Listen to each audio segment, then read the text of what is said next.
மத்திய பிரதேசத்தில் கல்லூரி மாணவிகள் உடை மாற்றுவதை ரகசியமாக படம் பிடித்த ஏபிவிபி தலைவர்கள் 3 கைது செய்யப்பட்டிருப்பது பெரும் பரபரப்பை ஏற்படுத்தியுள்ளது. சிசிடிவி காட்சிகளில் சிக்கியவர்கள் போலீசாரிடம் சிக்கியது எப்படி?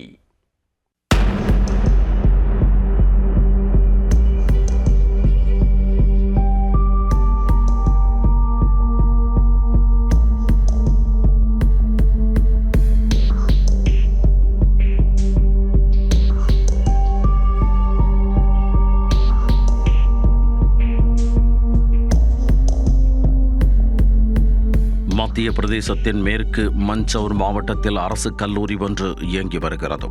கடந்த செவ்வாய்க்கிழமை கல்லூரியில் நடைபெற இருந்த இளைஞர் விழாவிற்கான முன்னேற்பாட்டு பணிகள் நடைபெற்று வந்தன. அப்போது கல்லூரியில் மாணவிகள் உடைமாற்றும் அறையில் திடீரென அலறல் சத்தம் கேட்டுள்ளது. உடனே கல்லூரி முதல்வர் அங்கு சென்று விசாரித்த போது அறையில் இருந்த வெண்டிலேட்டர் வழியாக மாணவர்கள் யாரோ செல்போன் மூலம் வீடியோ எடுத்தது போன்று இருந்ததாக தெரிவித்துள்ளனர். உடனே கல்லூரி முதல்வர் பிரதி சர்மா சிசிடிவி கேமரா காட்சிகளை ஆய்வு செய்தபோது சுமார் 4 பேர் அறைக்கு வெளிப்புறமாக நின்றபடி செல்போன் மூலம் வெண்டிலேட்டர் வழியாக வீடியோ எடுக்க முயன்றது பதிவாகி இருந்தது.